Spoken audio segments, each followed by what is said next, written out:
الحمد للہ رب العالمین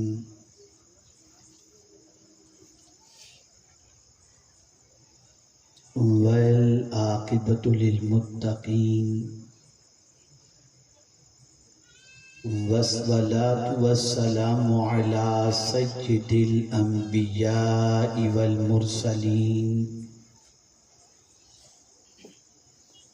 وعلى آلہ واصحابہ الطیبین الطاہرین اما بعد فاعوذ باللہ من الشیطان الرجیم بسم اللہ الرحمن الرحیم یا ایہا الذین آمنوا ادخلوا فی السلم کافہ صدق اللہ العظیم۔ قابل قدر علماء ذوی الاحترام، سادات کرام، حاضرین و حاضرات و ناظرین، السلام علیکم ورحمۃ اللہ وبرکاتہ۔ میرے پیارے آقا صلی اللہ تعالی علیہ وسلم کے پیارے دیوانوں اور خواتین اسلام، آیہ کریمہ کے جس حصے کی تلاوت کا میں نے شرف حاصل کیا، اس سے متعلق کچھ معروضات پیش کرنے سے پیشتر آقائے کریم رؤوف الرحیم علیہ التحیۃ والتسلیم کی بارگاہ بے کس پناہ میں جس طریقے سے میں پڑھاؤں، عقیدت و محبت میں ڈوب کر اسی طریقے سے درود و سلام کا نذرانہ پیش کریں۔ الصلاۃ والسلام علیک یا رسول اللہ، الصلاۃ والسلام علیک یا حبیب اللہ، الصلاۃ والسلام علیک یا نبی اللہ، الصلاۃ والسلام علیک یا نور اللہ، وعلی آلک واصحابک یا حبیب اللہ، صلی اللہ تعالی علیہ وآلہ وسلم۔ وہ زمانے میں معزز تھے مسلمان ہو کر، آج ہم خوار ہوئے تارک قرآن ہو کر۔ ایک طویل عرصے کے بعد غالباً نصیر آباد مجھے حاضری کا شرف حاصل ہو رہا ہے، اور آپ کی حاضری کو دیکھ کر اس بات کا اطمینان ہو رہا ہے کہ حضرت علامہ مفتی عبدالغنی صاحب رحمۃ اللہ تعالی علیہ کی قربانیاں یقیناً رنگ لائی ہوئی ہیں، اور ان کی قربانی کا نتیجہ ہماری نگاہوں کے سامنے ہے۔ اور اسی کے ساتھ حضرت وجیہ الدین رحمت اللہ تعالی علیہ کا فیضان بھی جاری و ساری ہے کہ ان کی عقیدتوں کا چراغ سینے میں لے کر آج ان کے عرس کی تقریب کے ساتھ ساتھ کربلا سے ملنے والے عظیم پیغام کو سننے کی غرض سے آپ حاضر آئے ہیں۔ بڑا اچھوتا عنوان ہے آج کا، حضرت سیدنا زینب بنت علی المرتضی اور آج کی بیٹی۔ میں تھوڑا سا سمجھانا چاہوں گا آپ کو، اور چاہوں گا کہ آج آپ یہاں سے ایک بہت بڑا سبق لے کر کے اٹھیں۔ چونکہ ایک بہت بڑی تعداد خواتین کی بھی یہاں پر موجود ہے جو حضرت سیدہ زینب رضی اللہ تعالیٰ عنہ کے کردار کو جاننا چاہتی ہیں، سمجھنا چاہتی ہیں اور ان کے نقش قدم پر چلنے کے لیے اپنے اندر جذبہ پیدا کرنا چاہتی ہیں۔ قرآن مقدس میں رب قدیر جل جلالہ نے فرمایا یا ایھا الذین آمنوا ادخلوا فی السلم کافہ، اے ایمان والو اسلام میں پورے پورے داخل ہو جاؤ۔ اسلام صرف چند عبادات کے مجموعے کا نام نہیں ہے،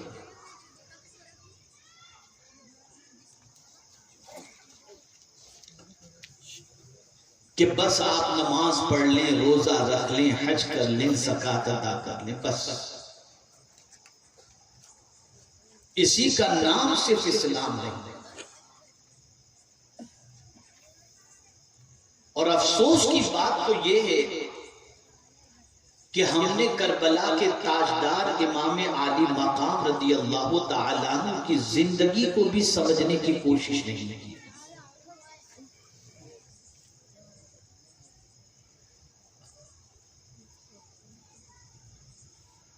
جس طریقے سے ہم زندگی گزار رہے ہیں اسی اعتبار کی ہماری سوچ ہے۔ دنیا بھر کا مسلمان آج قرآن کی 10-15 آیتوں سے زیادہ آیتوں پر عمل کا نہ جذبہ رکھتا ہے نہ عمل کی کوشش کرتا ہے۔ آپ یہاں کھڑے رہ کے چپ کرائیں گے تو نہیں ہوگا، وہاں جا کے یہ بھی سمجھانا پڑے گا۔ ایک مرتبہ درود شریف پڑھ لیں۔ اللہم صلی علی سیدنا و مولانا محمد معدن الجود والکرم وآلہ الکرام وابنہ الکریم وبارک وسلم صلاۃ و سلام علیک یا سیدی یا رسول اللہ صلی اللہ علیہ وسلم۔ جس طرح ہم 5، 10، 11، 12 آیتوں کے ارد گرد ہی گھوم رہے ہیں ابھی تک، نماز، روزہ، حج، زکوٰۃ، نکاح، طلاق، حلال، حرام، شراب، جوا، زنا، سود، بس یہ جو چند چیزوں کے ارد گرد گھوم رہے ہیں، بس اسی میں ہماری زندگی پوری چل رہی ہے، اور باقی پورا قرآن ہم نے چھوڑ دیا، اور ہم نے یہ سمجھا کہ پورا قرآن عمل کے لیے تھوڑی ہے، یہ تو پڑھنے کے لیے۔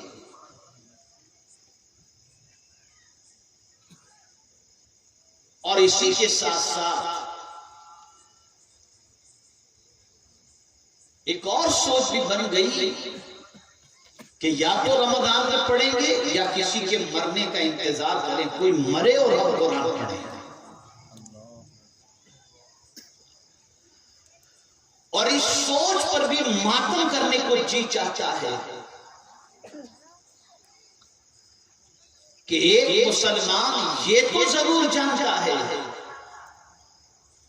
کہ مرنے والا جب مر جائے تو اس کے مرنے کے بعد اگر قرآن پڑھ کر اس کو ایصال ثواب کیا جائے تو اس مردے کو فائدہ پہنچتا ہے۔ یہ سوچ تو ہے صحیح ہے، لیکن یہ سوچ نہ ہونا کتنے بڑے افسوس کی بات ہے کہ مسلمانوں جو کتاب مردے کو فائدہ پہنچاتی ہے کیا وہ زندے کو فائدہ نہیں پہنچائے گی؟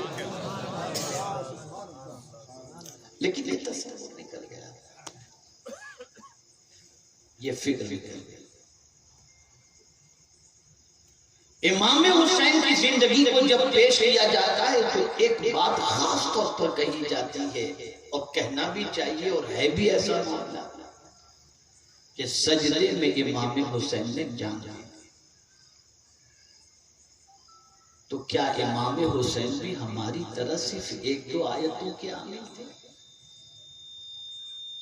کہ ان کی نگاہوں میں صرف سجدہ ہی تھا؟ نہیں، وہ سجدے کی اہمیت کو جانتے تھے، لیکن میرا یہ جملہ تاریخی ہے، اسے زندگی پر محفوظ کر لیجئے گا۔ امام حسین اس ذات کا نام ہے جس کو پورے قرآن پر عمل کرتے ہوئے دیکھنا ہو، وہ امام حسین کی زندگی کو دیکھتے ہیں۔ یہ تھے۔ آج ہم کربلا سے درس لیتے ہیں جینے کا۔ ظالم کے سامنے ایسے ڈٹ جاؤ، دین کی خاطر اتنی قربانی دو، بالکل جینے کا درس لینا چاہیے۔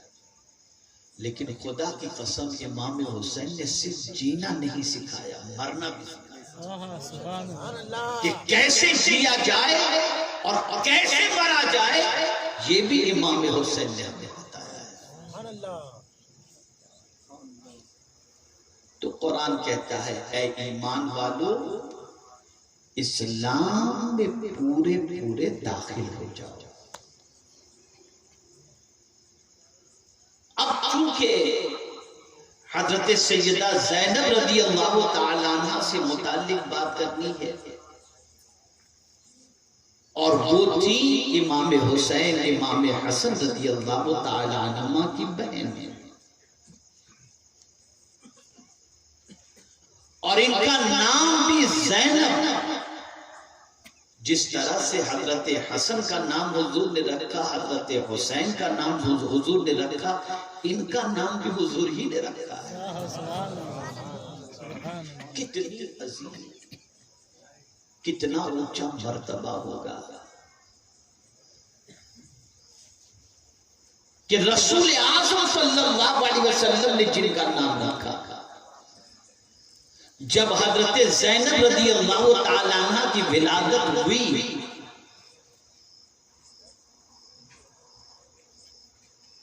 تو مولا علی کرم اللہ تعالیٰ وجہہ الکریم سے خاتون جنت رضی اللہ تعالیٰ عنہ نے کہا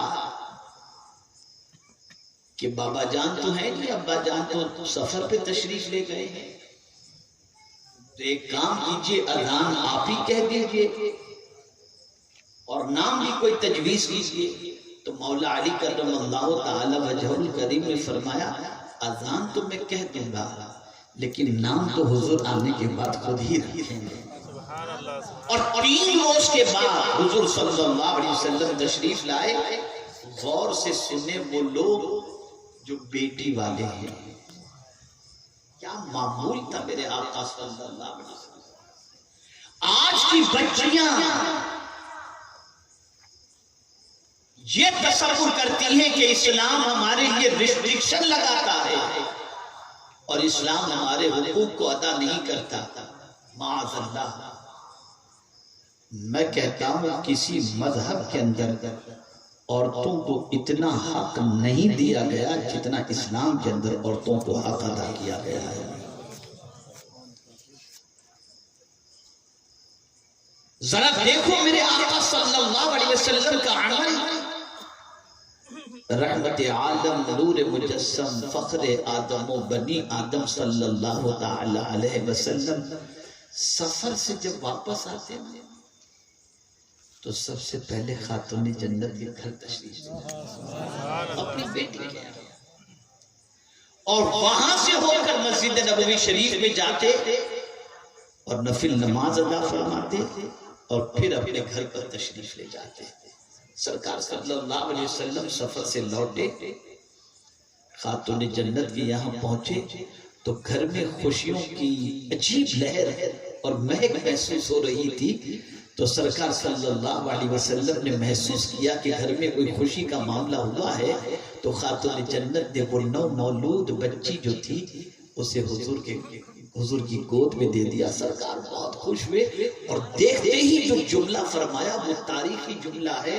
حضرت زینب رضی اللہ تعالی عنہ کو دیکھ کر حضور فرماتے ارے یہ تو بالکل اس کی نانی خدیجہ کی طرح لگ رہی ہے۔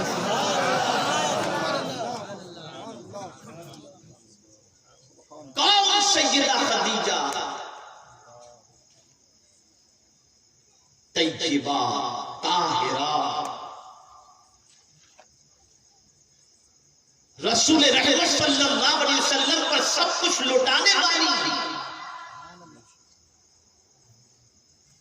ان کا نام ہے حضرت خدیجہ کبریٰ رضی اللہ تعالی عنہا۔ اور حضور صلی اللہ علیہ وسلم کس حد تک محبت فرماتے کہ اللہ اکبر، سرکار صلی اللہ علیہ وسلم فرماتے ہیں جب میں دین کی دعوت کے لیے نکلتا اور جواب میں لوگ مجھ پر پتھر یا لفظوں کے تیر چلاتے اور میں تھک کر کے جب چور ہو کر گھر پر آتا تو میری بیوی خدیجہ کے جملے مجھے تسلی دیا کرتے تھے۔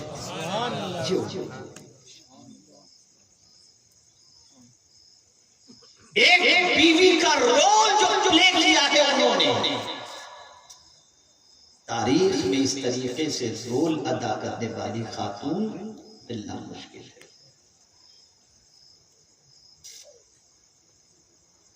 آقا کریم صلی اللہ علیہ وسلم دعوت و تبلیغ کے لیے تشریف لے گئے تھے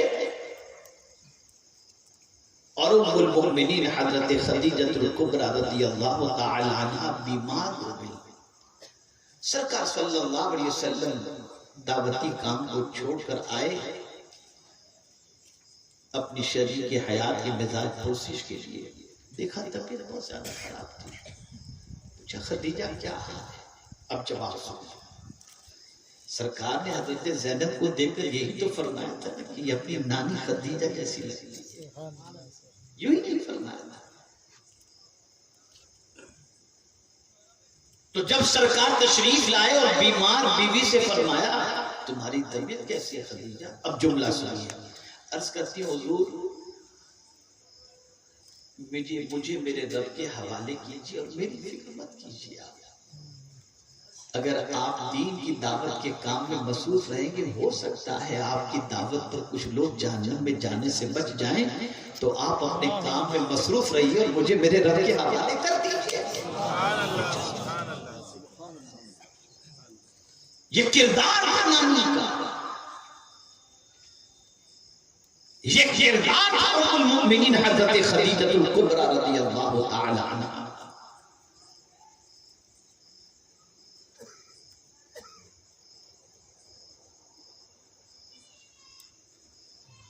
تو سرکار صلی اللہ علیہ وسلم نے حضرت زینب رضی اللہ تعالی عنہ کو دیکھا تو فرمایا یہ تو اپنی نانی خدیجہ کی طرح لگ رہی ہیں، اور بہت پیار کیا ان کو، یہاں تک کہ لعاب دہن تحمید سب کچھ حضور نے کیا اور فرمایا اس کا نام میری بیٹی زینب کے نام پر، اس کا نام بھی میں زینب رکھ رہا ہوں۔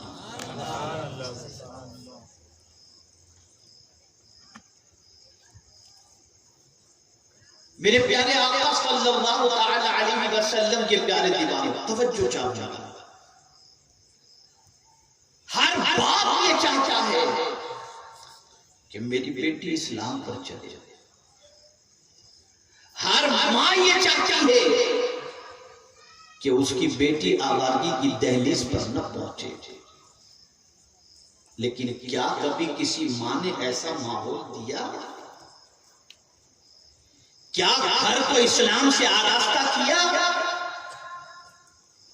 کیا اس کی بیٹی نے اپنی ماں کو سجدے اور تلاوت میں دیکھا؟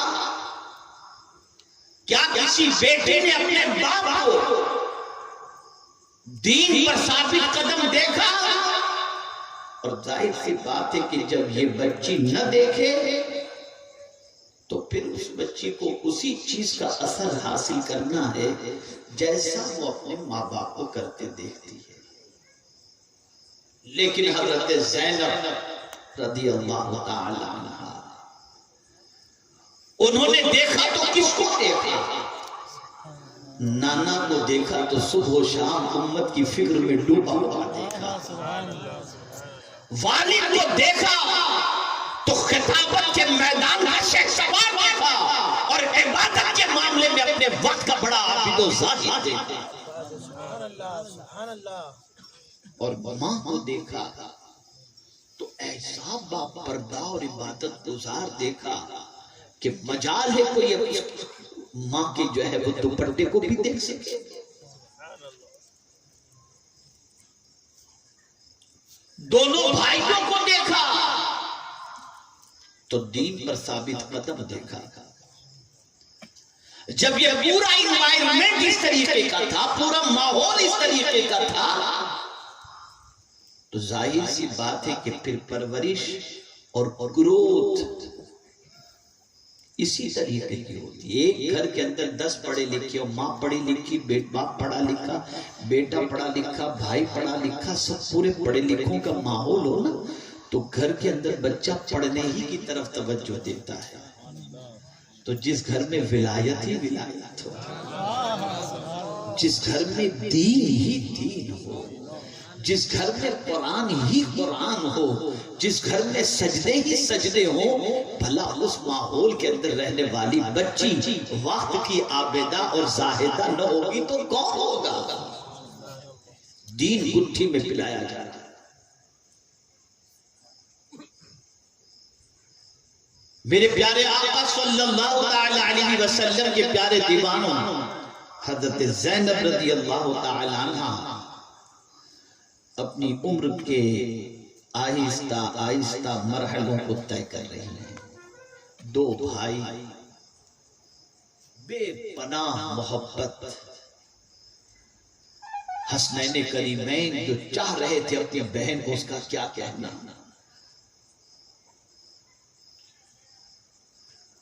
اور پھر حضور صلی اللہ علیہ وسلم کی چاہت بھی اللہ اکبر نواسی سے اتنی محبت جس کی کوئی انتہا نہیں.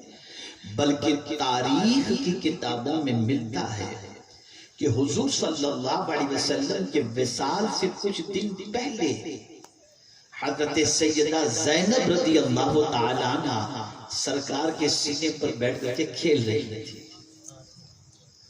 اور کچھ ہی دنوں کے بعد رسول رحمت صلی اللہ علیہ وسلم کا وصال ہوا. 6 سال کی عمر تھی ان کی کم و بیش، اور سرکار کا عطا فرما گئے.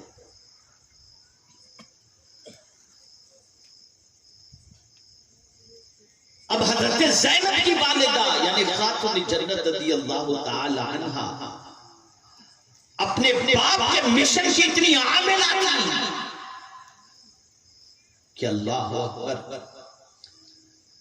اور سرکار سے اتنی محبت کرتی تھی کہ جیسے ہی باپ کا وصال ہوا زیادہ سے زیادہ 6 مہینے حضرت خاتون جنت اس فرش گیتی پر رہی، اور 6 مہینے کے بعد خاتون جنت رضی اللہ تعالی عنہ کا بھی وصال ہو گیا. میرے پیارے آقا صلی اللہ تعالی علیہ وسلم کے پیارے دیوانوں، اب حضرت زینب رضی اللہ تعالی عنہ کی پرورش ہو رہی ہے. زندگی اٹھان کی طرف ہے، ماحول پہلے سے ہی دینی انہوں نے پایا تھا. اب بھائی اور بہن کا اٹیچمنٹ، بھائی اور بہن کے درمیان محبت و الفت، ایک دوسرے کی ہمدردی اور غمگساری کا حال یہ ہوتا ہے جس کی کوئی انتہا نہیں. بس اب میں آ رہا ہوں میرا جو موضوع ہے اس کی طرف. بھائی بہن کا رشتہ کتنا عظیم ہوتا ہے. میں نے جو آیت تلاوت کی نا، ادخلوا فی السلم کافہ، اے ایمان والو اسلام میں پورے پورے داخل ہو جاؤ. بہت سارے بھائیوں کی ترقی کے اندر بہن کا کلیدی رول رہا ہے. اور اسلام کے اندر جہاں ماں باپ کی محبت کا تذکرہ ملتا ہے، وہیں پر بہن کے حوالے سے بھی محبت کی داستانیں قرآن و احادیث میں موجود ہیں. خود حضور صلی اللہ علیہ وسلم کا اپنی بہن سے پیار دیکھیں.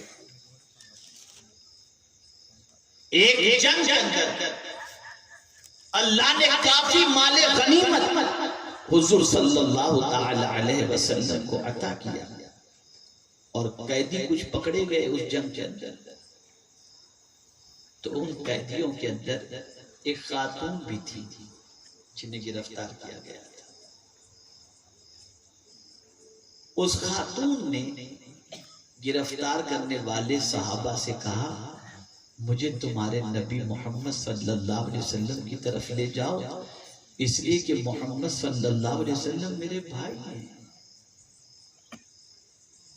اب جب سرکار سے کہا گیا تو آقا کریم صلی اللہ علیہ وسلم نے فرمایا میں تو اپنے باپ کا اکلوتا بیٹا ہوں، میری بہن کہاں سے آ گئی؟ اور فرمایا ٹھیک ہے اسے لے کر کے آؤ۔ لایا گیا، سرکار نے دیکھا اور پوچھا کہ کون ہو تم؟ اس نے کہا میں آپ کی بہن ہے، میرا نام شیما ہے۔ کہا اچھا تم میری بہن کیسے میری بہن ہے؟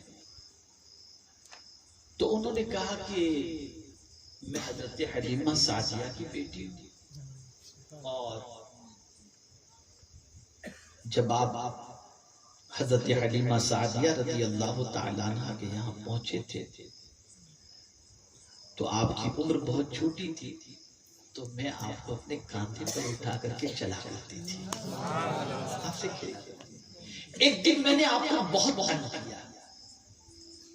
تنگ کیا تو آپ نے اپنے چھوٹے چھوٹے دانت جو ہے وہ میرے کندھے پر مار دیے۔ اگر آپ دیکھنا چاہیں تو وہ نشان میں ابھی آپ کو بتا سکتی ہوں۔ اب سرکار نے سنا تو بچپنا یاد آ گیا، فوراً اپنی چادر حضور نے بچھا دی، فوراً چادر بچھا دی، فرمایا بہن ادھر بیٹھو، اور پھر فرمایا جتنا چاہے جو چاہے مال تم لے کے جا سکتی ہو، اور میرے پاس رہنا چاہو تو بھی کوئی پرابلم نہیں، رہ سکتی ہو۔ اور میری بہن سنو، تم آج جس کی سفارش کرو گی نا میں تمہاری سفارش بھی کروں گا۔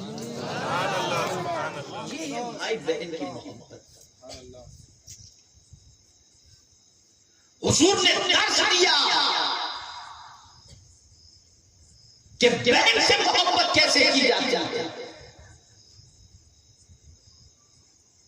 حضور نے درس دیا کہ بہن کا حق کیسے ادا کیا جاتا ہے۔ آج بہت سارے بھائی اپنی بہنوں کے حق کھا جاتے ہیں، بہت سارے بھائی اپنی بہنوں کا حق پامال کرتے ہیں۔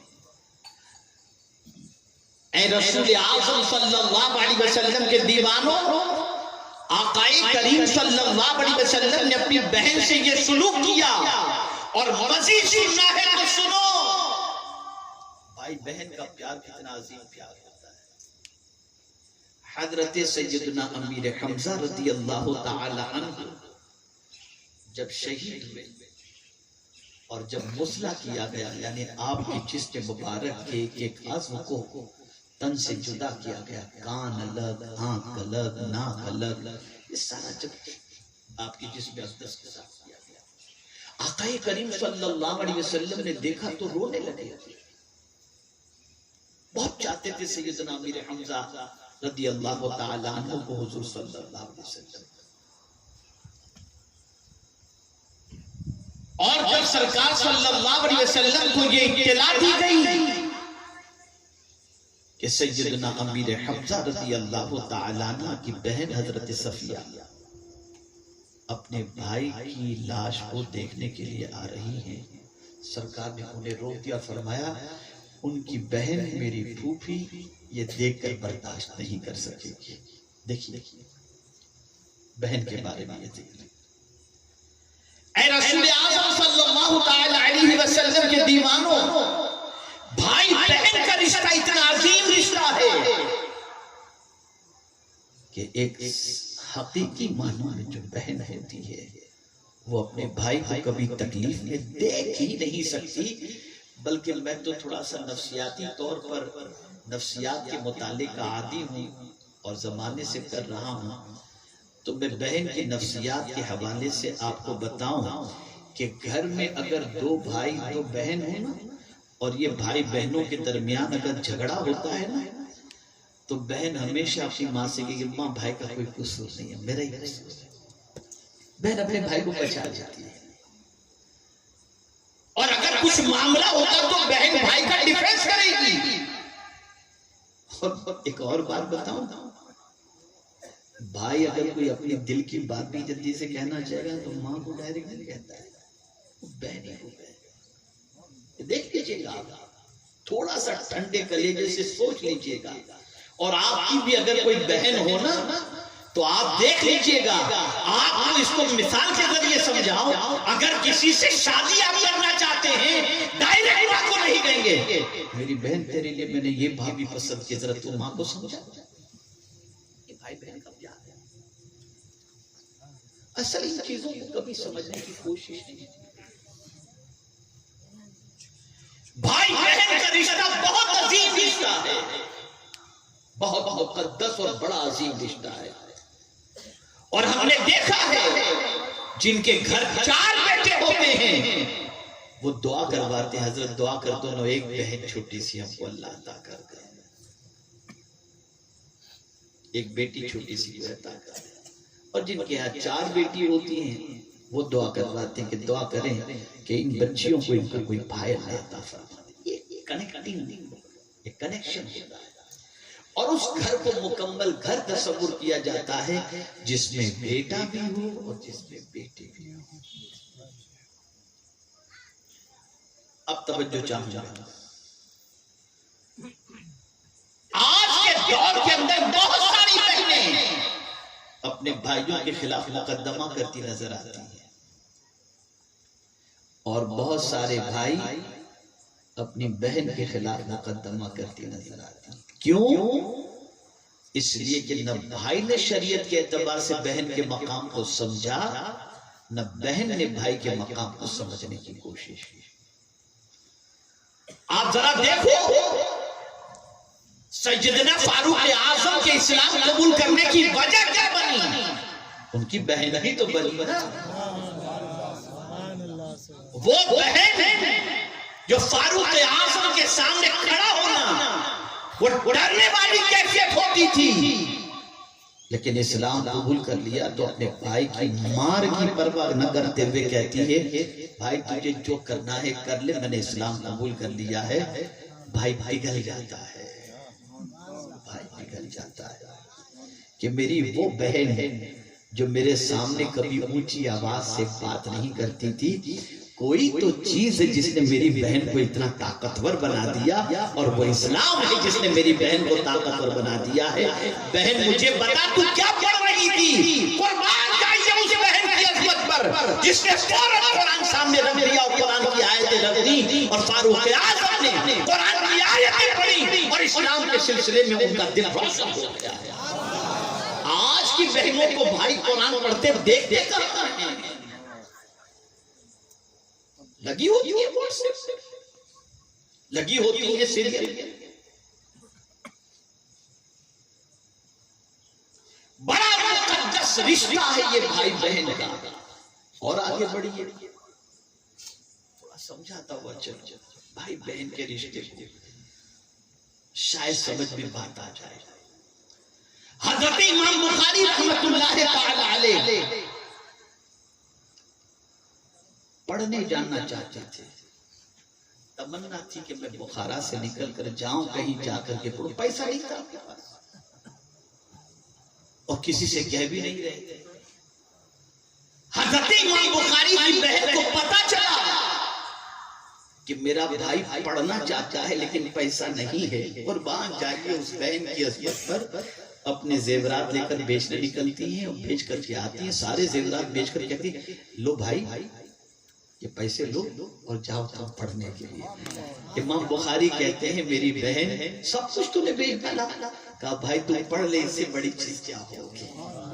تب جا کر امام بخاری بنے، اس میں بھی بہن کی قربانی نظر آ رہی ہے، اس میں بھی بہن کا کردار نظر آ رہا ہے۔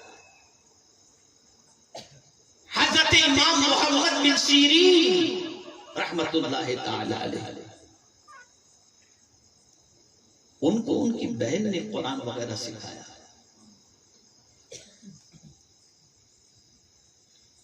اور ان کا قرآن درست کیا۔ آپ ذرا سوچو،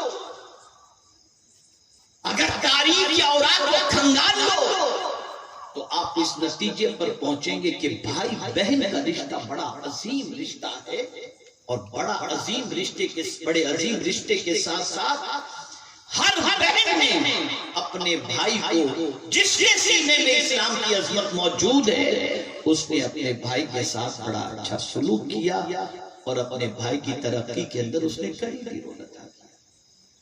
اب آئیے حضرت بی بی زینب کی طرف، آئیے حضرت سیدہ زینب کی طرف رضی اللہ تعالی عنہ۔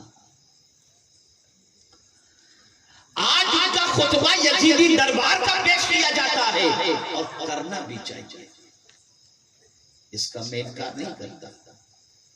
یہ جرأت، یہ بے باکی کہ وقت کے جابر حکمراں کے سامنے بے باکی کے ساتھ لٹے ہوئے قافلے کے باوجود بے خوفی کے ساتھ اس طرح سے خطاب کرنا، یہ ان کا حق تھا، یہ ان کا حق تھا۔ لیکن ذرا سوچو آپ کربلا کے بارے میں، جب حضرت مولا علی کرم اللہ تعالی وجہہ الکریم نے کوفہ کو دارالخلافہ بنایا اور مدینہ شریف سے آپ وہاں تشریف لے گئے، تو حضرت زینب رضی اللہ تعالیٰ عنہ جن کی شادی ہو چکی تھی، حضرت عبداللہ ابن جعفر طیار رضی اللہ تعالیٰ عنہ سے، وہ بھی ساتھ چلی گئی۔ اور پھر وہاں ایک خارجی نے حضرت مولا علی کرم اللہ تعالی وجہہ الکریم کو تلوار سے وار کیا اور وہ زخمی ہوئے۔ 17 یا 19 تاریخ کو وار ہوا رمضان کی، آپ زخمی ہوئے، اور 21 رمضان کو مولا علی کرم اللہ تعالی وجہہ الکریم کی شہادت ہوئی۔ تو پھر یہ پورا اہل بیت کا قافلہ کوفہ سے پھر مدینہ شریف واپس آ گیا۔ اس میں حضرات حسنین کریمین بھی تھے، حضرت زینب رضی اللہ تعالیٰ عنہ بھی سب کے سب۔ اور جب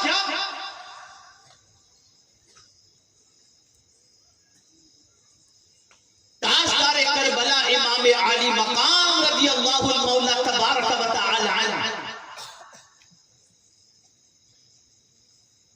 مدینہ شریف سے کربلا کی طرف روانہ ہوئے، اس وقت حضرت زینب رضی اللہ تعالیٰ عنہ نے کہا بھائی میں بھی آپ کے ساتھ چل جاؤں، اور اپنے 2 بیٹے عون و محمد کو بھی ساتھ لیا اور چلی جائی۔ اب راستے میں مصائب کے حوالے سے آپ سنتے چلے آئے ہیں، کیا کیا ہوا، کتنی تکلیفیں، کتنے مصائب، یہ ساری باتیں آپ سنتے آ گئے۔ میں کوئی اگر بتاؤں گا تو آپ کی علم میں کوئی اضافہ نہیں کر سکتا، لیکن آپ ذرا سوچو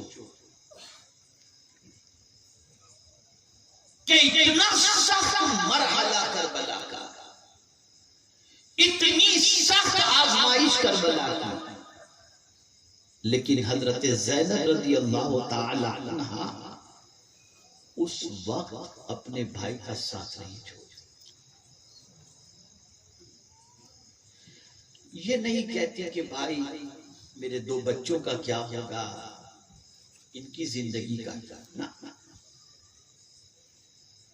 بلکہ جب امام جانا چاہتے ہیں تو حضرت زینب کہتے رک جا بھائی، تجھ پر پہلے میرا بیٹا نثار تھا،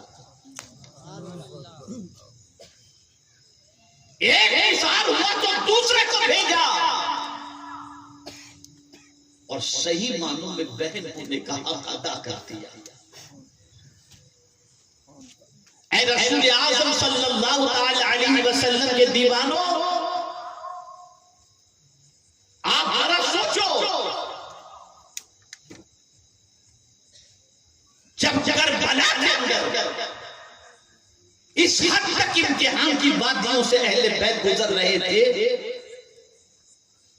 وہ کون سی چیز تھی جس نے اہل بیت کے اندر حوصلہ پیدا کر دیا؟ وہ قوم جو مچھر سے ڈر جاتی ہے، وہ قوم جو کتے سے ڈر جاتی ہو، وہ قوم جو چوہے سے ڈر جاتی ہو، اس قوم میں حوصلہ کہاں سے آیا؟ کبھی آپ نے سوچا کہ ہماری یہ حالت کیوں ہے اور ہم اتنے ڈرپوک کیسے بن گئے؟ اور حضرت زینب رضی اللہ تعالی عنہا اس حد تک شیر دل کیسے تھی؟ کبھی سوچا آپ نے؟ میں اپنی قوم کی بچیوں کو پیغام دینا چاہتا ہوں، حوصلہ باتوں سے نہیں ملتا،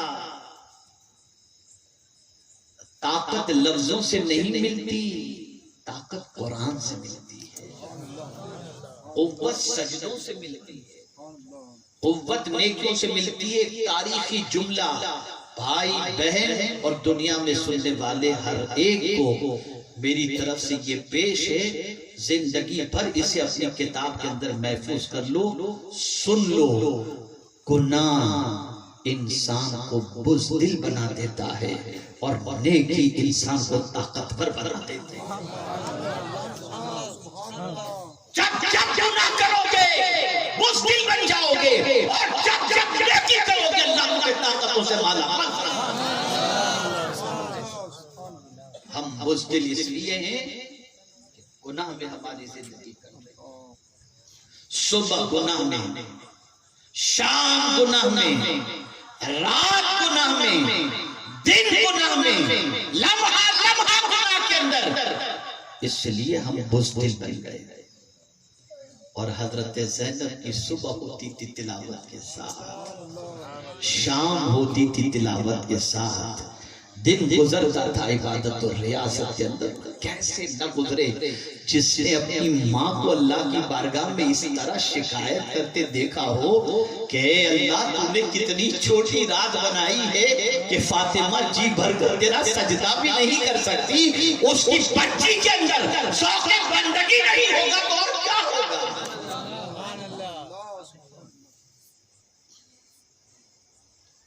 لیکن آج معاشرے کے اندر کوئی ماں اس طرح سے رول ادا کرتی نظر نہیں آتی، کوئی بہن اس طریقے سے رول ادا کرتی نظر نہیں آتی، اور سن لو نہ کوئی بھائی اپنی بہن کا حق اس طریقے سے ادا کرتا نظر آتا ہے۔ نتیجتاً بزدلی ہماری زندگی بن گئی۔